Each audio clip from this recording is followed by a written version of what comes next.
अस्सलाम वालेकुम मुशाहिद साहब। अस्सलाम वालेकुम शिवा साहिबा और आपके व्यूअर्स को मेरी तरफ से बड़ा अस्सलाम वालेकुम। थैंक यू मुशाहिद साहब, थैंक फॉर योर टाइम। सबसे पहले तो मुशाहिद साहब ये बताइए कि जो Donald it's my Trump pleasure. की ख्वाहिश है डिनर टेबल पे बिठाने की दोनों को, क्या वो डिनर टेबल भी ट्रंप को ही सजानी पड़ेगी या हमारे साइड से या भारत की साइड से कोई एक फरीक या दोनों फरीक मिलकर अपनी डिनर टेबल सजा लेंगे?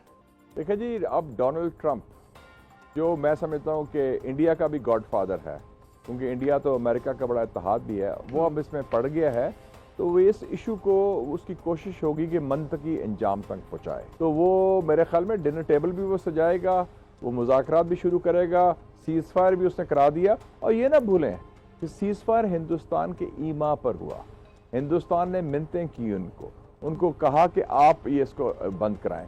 तो उस हवाले से जो सारा हिंदुस्तान का जो एक बयानिया बना हुआ था, जो एक सोच थी कि जी कश्मीर अटूट अंग है और हम एक बड़ा ताकत है और तीसरे फरीक को मानेंगे नहीं, वो सारा उनका जो स्ट्रेटजी है दैट इज ऑल कोलैप्स्ड। और वो जंग भी हारे हैं, सफारती जंग भी हारे हैं, मैदान जंग भी हारे हैं और खिफत भी हुई और टेक्नोलॉजी में भी मार पड़ी। तो उनके लिए पोजीशन बड़ी डिफेंसिव है और मेरा ख्याल है कि ट्रंप अपनी बात मनवाने में कामयाब होगा। ठीक है। अच्छा मुशाहिद साहब ये भी बता, शराइत इन दोनों ममालिक के दरमियान तय पा रही हैं या अभी ऑब्वियसली पाई तो नहीं है, बात हो रही है उन चीज़ों पे भी। भारत ये कहता है कि मैं सिर्फ पाकिस्तान से आज़ाद कश्मीर और टेररिज्म पे बात करूंगा, हम क्यों उनसे बात करेंगे आज़ाद कश्मीर के ऊपर? और दूसरा सवाल मेरा आपसे ये है कि टेररिज्म के अलावा या आज़ाद कश्मीर के अलावा क्या पाकिस्तान को भी अपनी कोई शराइत लिखवानी चाहिए थी, मनवानी चाहिए थी ट्रंप से कि भाई अगर सीज़ फायर आप करा ही रहे हैं तो फिर हमारी तरफ से कम इंडस वाटर ट्रीटी की बहाली ही करवा दें? देखिए जी, जब मुज़ाकरात होते हैं तो वो दोनों साइड अपनी मौक़िफ़ पेश करती है।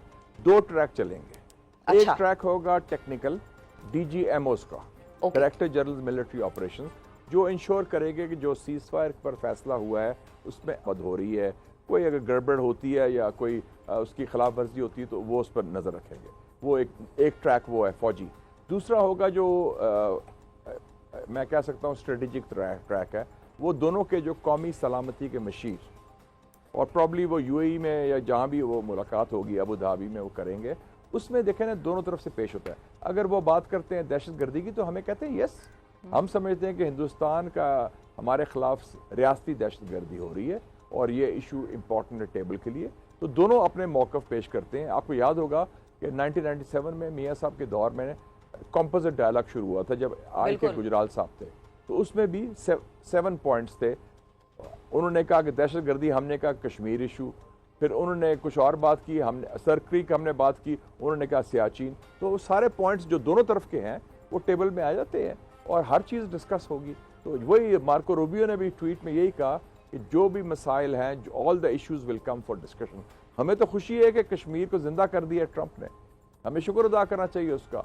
तो हमें बराबरी का मुकाम दे दिया हिंदुस्तान के साथ और खुद फ्रीक बन के हिंदुस्तान के कान पकड़ के वो ले आया उसको एट द नेगोशिएटिंग टेबल। ये तो बड़ी सिचुएशन चेंज हो गई है। जो मुल्क आपसे बात करने को तैयार नहीं था वो आपसे टेबल में बात करेगा और वो हमारे भी मौक़िफ़ पेश होगा, उनका भी मौक़िफ़ पेश होगा। ठीक है। अच्छा, तो कश्मीर के हवाले से जो भारत ये कहता था कि ये बायलैटरल इशू है और हमेशा ही उसने रिलक्टेंस शो की है थर्ड पार्टी मीडिएशन की तरफ, वो कहता था हम दोनों आपस में ही बैठ के बात करेंगे, बायलैटरल इशू है। आपको लगता है ये इशू भी ट्रंप फैक्टर सॉल्व करा लेगा?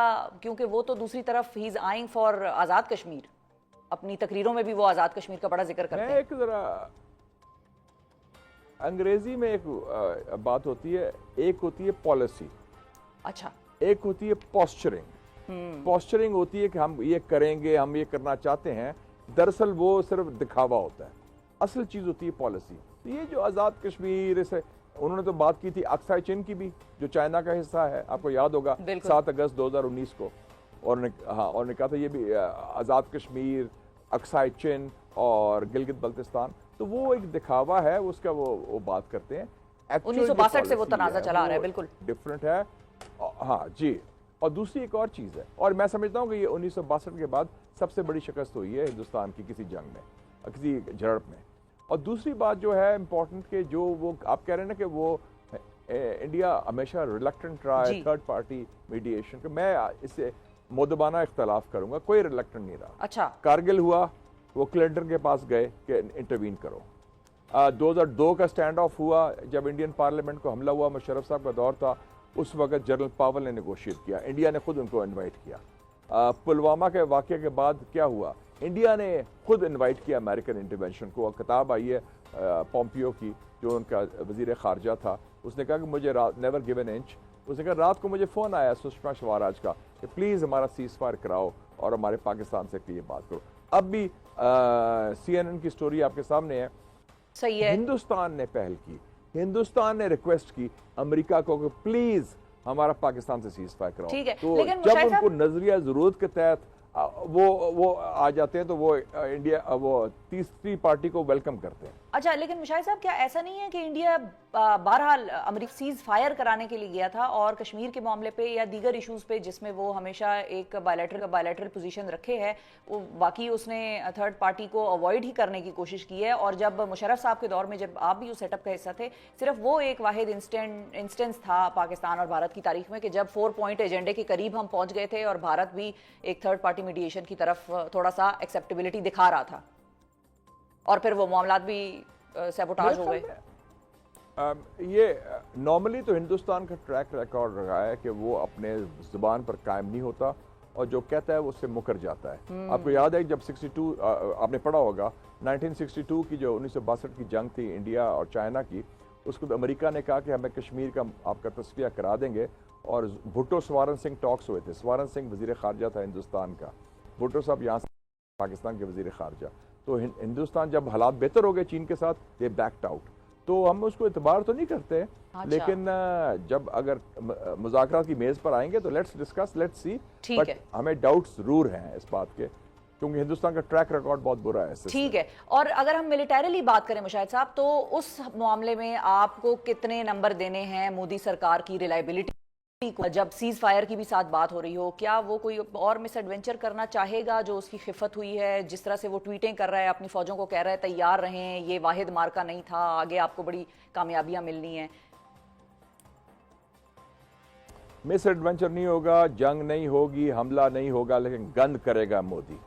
रॉ के जरिए उनकी स्ट्रेटजी क्या है, गंद जरूर करेगा, वो डैमेज करने की कोशिश करेगा, सीज फायर वायलेशंस भी होंगी, उस किस्म का होगा। लेकिन I don't expect a major military misadventure, क्योंकि we have taught them a lesson they will never forget. और ये उनको बहुत खिफत हुई है और उनको समझ आ गई है कि there are red lines and the Pakistan people, the Pakistan arm forces and the state of Pakistan will not allow them to cross this red lines.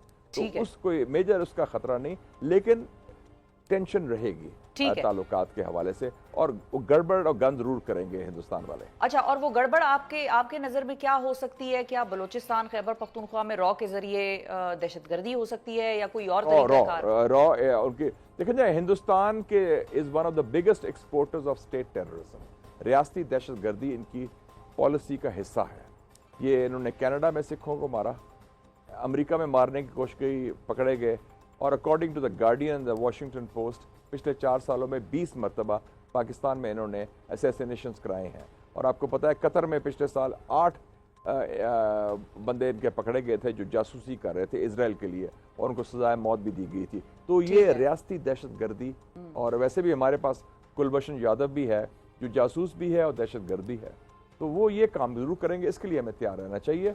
और बाकी जो है मीडिया के हवाले से डिसइंफॉर्मेशन और किस्म का जो प्रेशर है पाकिस्तान को बदनाम करने के लिए, वो कोशिश जारी रखेंगे। दे कांट हेल्प इट, उनका नजरियाती फॉरेन पॉलिसी है टुवर्ड्स पाकिस्तान, ये आरएसएस क्राउड की, तो we should be on guard. ठीक है, we should be on guard. और ये भी बताइए मुशाहिद साहब कि इंडस वाटर ट्रीटी के हवाले से आपको क्या लगता है, जो ढिटाई वो कायम बरकरार रखे हुए हैं, वो पॉलिसी है या पॉस्चरिंग है उसकी कि भाई हमने उसको मुअत्तल कर दिया है और हमने यूनिलैटरली कर दिया, हमें किसी की परवाह नहीं है? ये थ्रेट है, ये धमकी है, ये पॉस्चरिंग है। अच्छा। देखिए उन्होंने अंग्रेजी में क्या कहा है कि it will be held in abeyance. मुअत्तल नहीं हुई, सस्पेंड नहीं हुई, मनसूख नहीं हुई, एब्रोगेट नहीं हुई, हेल्ड इन अबेयंस। ये technical words, it doesn't mean anything under legal language. अभी उनके पास इंफ्रास्ट्रक्चर नहीं है, अभी उनके पास कोई सिलसिला नहीं कि दे कैन स्टॉप इट, वैसे भी इट वुड बी इलीगल। अगर वो कर सकते हैं तो फिर पाकिस्तान उनका लोअर राइपेरियन है, तो India is also the lower riparian of China. बिल्कुल सही। चाइना से तो ब्रह्मपुत्रा रिवर भी आती है और इंडस वाटर्स भी आता है, तो ये थ्रेट है, लेकिन उनकी नीयत ये है ठीक है। अच्छा, और चाइना का मेरे क्योंकि ख्याल में वो लीगली कोई करेंगे ठीक है, कि वो करेंगे उसमें। वो पॉस्चरिंग आपको लगती है कि थ्रेट है, पॉस्चरिंग है। अच्छा शायद साहब, because you have name China, आपने Yes. मेंशन किया है चाइना को, चाइना के हवाले से जो बातचीत हुई और हमने भी देखा जिस तरह से चाइना ने पाकिस्तान के साथ एक स्टैंड लिया और दुनिया को भी वो नजर आया, चाइना ने किसी की परवाह नहीं की कि भाई कोई कहेगा ये पाकिस्तान के साथ मिल गए या पाकिस्तान पे दहशतगर्दी के भारत इल्जामात लगाता है। उन्होंने बगैर किसी चीज़ की टेंशन लिए, और जो वो बातें होती थी पाकिस्तान में कि चाइना शायद फलां हुकूमत से नाराज़ है तो फलां हुकूमत से नाराज़ है, उसकी भी उसने परवाह किए बगैर जो है वो पाकिस्तान के साथ स्टैंड लिया। ये आपको क्या लगता है, what was for China in all this conflict? ये हुब्बे अली ज्यादा था या बुग़्ज़ मुआविया था? जी चाइना नहीं जी, चाइना की बड़ी आपसे स्ट्रेटेजिक पार्टनरशिप है 60 सालों से। चाइना आपके साथ हर इशू पर, हर मौके पर खड़ा रहा है, चट्टान की तरह। UN security council, nuclear suppliers group, पार्टेफ, G20, और उनकी स्ट्रेटेजिक क्लैरिटी है कि कोई हमारे जो इंटरेस्ट हैं चाइना से हम आहंग हैं। कभी कभी हमारे यहाँ कुछ लोगों की वेवरिंग होती है, मुख्तलिफ लॉबीज में आ जाते हैं कि देखते हैं कि ये करें तो वो करें, वो मगरब की तरफ